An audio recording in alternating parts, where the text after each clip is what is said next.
Mhm. Ah, voilà. Ça c'est un bouton pour Autolicus. Il est nacré. Parfait. Les meilleures machines, c'est celles qui font qu'un point. Et t'es sûr qu'elles vont te coudre toutes les épaisseurs sans faire de doute.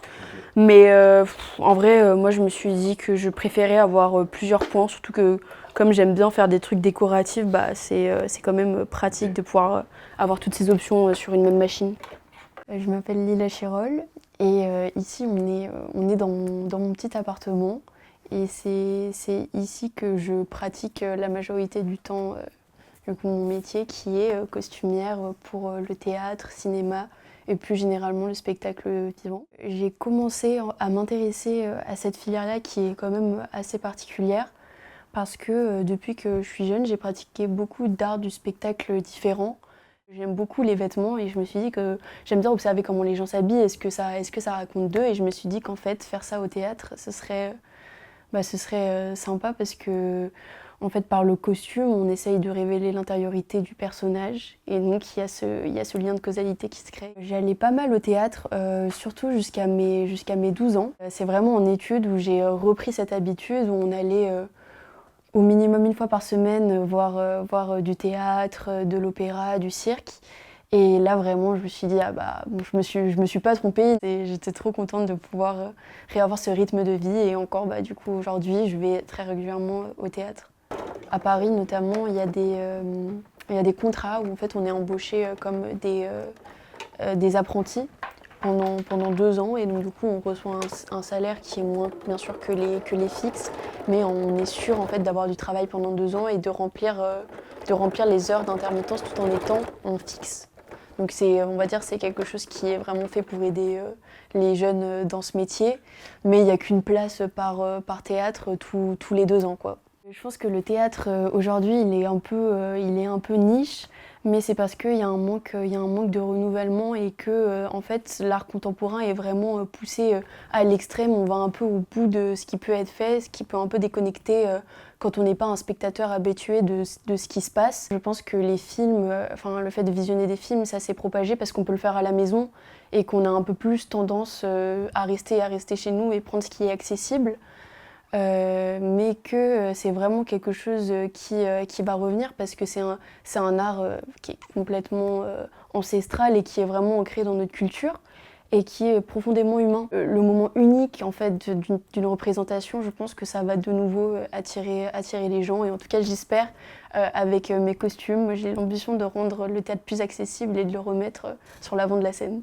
Quelque chose qui est souvent utilisé au théâtre, c'est les jouer sur la taille en fait, du costume, s'il va parfaitement au comédien, s'il est trop serré ou s'il est trop ample. Et déjà, ça nous donne beaucoup d'indices sur en fait, son milieu social, comment lui il se sent et comment en fait, il a envie de se présenter à la société. Et c'est ça qu'on montre avec l'aide du costume.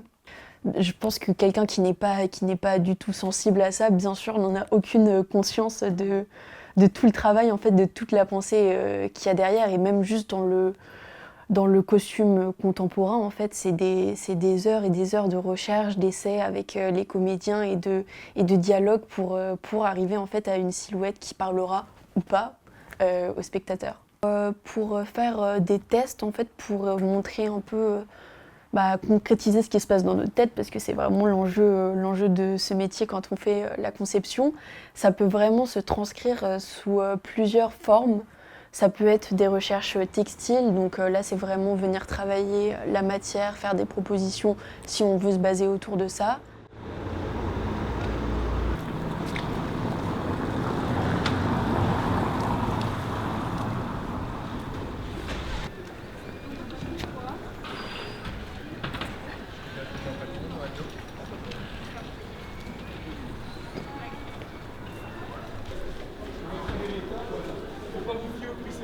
Le marché Saint-Pierre, c'est un marché qui est vraiment connu à Paris et qui est symbole de l'art textile parisien, qui a été ouvert à la fin du 19e siècle. Il était sous le règne de Napoléon III, qui a permis de rendre Paris une ville bien plus industrielle et de propager en fait l'art notamment du théâtre dans toute la ville. Ce qui est vraiment unique ici, c'est que c'était pas du tout réservé au luxe. N'importe qui pouvait venir se fournir ici et c'est pour ça qu'on est dans un quartier populaire, ce qui fait que aussi à l'origine ce marché l'était. Je viens souvent ici parce que c'est accessible, c'est au centre de Paris.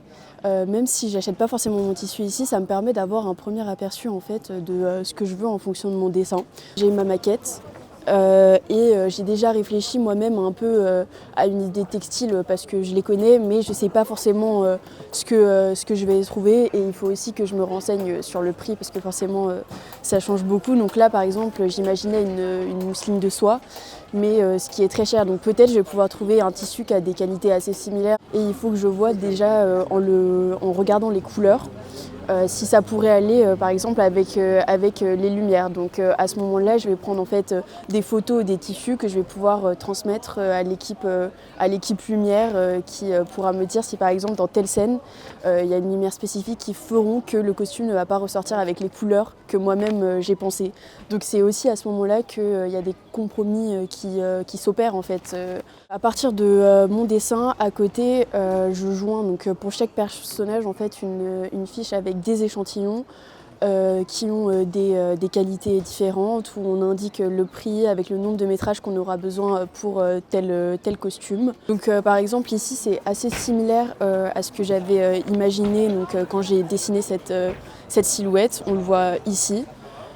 Donc j'avais imaginé aussi une mousseline de soie pour le tombé et qu'on vient ornementer en fait à des détails, donc faire un bonnet de dentelle. Mais par exemple celle-ci elle est un petit peu trop extensible et j'imaginais quelque chose de plus rigide qu'on vient plaquer pour que ça matche mieux avec la matière de la mousseline. En général on essaye quand même de faire une cohérence dans le choix des matières en fait avec tous les personnages. Donc si on n'a pas un énorme budget, on va essayer de rester vraiment dans la même gamme de tissus pour tous. C'est un petit peu trop abrupt si on choisit de faire des écarts au niveau de la qualité. En général, il y a vraiment un budget qui est assez conséquent pour le décor parce qu'on considère que c'est gros, que c'est quelque chose qui est très immersif. Et on se dit que le costume, de toute façon, on porte tous des vêtements, donc il suffit que le comédien vienne avec ses vêtements et au pire ça le fera. Mais c'est quelque chose qu'on ne prend pas au compte dans le sens où le costume ça nous donne déjà le temps. En fait, on connaît l'époque dans laquelle on est rien qu'avec un costume et qu'on a beau en fait, faire une pièce dans un décor qui est magnifique dans un château. Si les gens n'ont pas de tenue de la Renaissance, sont habillés comme nous, personne ne va y croire, quoi. On va se dire il y a une volonté dramaturgique, scénique derrière ça.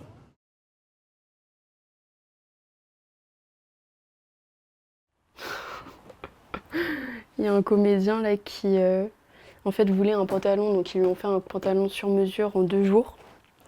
Et une semaine après, il l'essaye et il dit « Ah mais non, je suis désolée, je peux pas porter ça, je suis pas beau dedans, ça me raccourcit. » Alors que tu vois, c'est lui qui avait demandé la forme et tout, ils lui ont fait vraiment selon sa demande. Et donc la chef costumière a aussi, c'est ça, il aime avoir des très longues poches pour pouvoir mettre ses mains dans ses poches, on sait pas ce qu'il compte faire avec, surtout qu'il est comédien, tu vois, on s'en fout des poches, normalement tu mets rien dedans. Donc il demande à ce qu'on rallonge ses fonds de poche. Donc, c'est-à-dire que c'est hyper chiant en vrai à faire pour juste rajouter, tu vois, 2 cm dans le fond. Et du coup, la chef costumière, après qu'il ait dit qu'il voulait pas porter son pantalon, qu'il le porterait jamais, elle a pris tous ses pantalons, genre des 2 spectacles, et elle a cousu tous les fonds de poche. C'est vrai ? Ouais. Ah, c'est hyper drôle. Et elle a dit, comme il est grave premier degré, il va pleurer quand il va se rendre compte qu'il peut pas rentrer sa main. Voilà.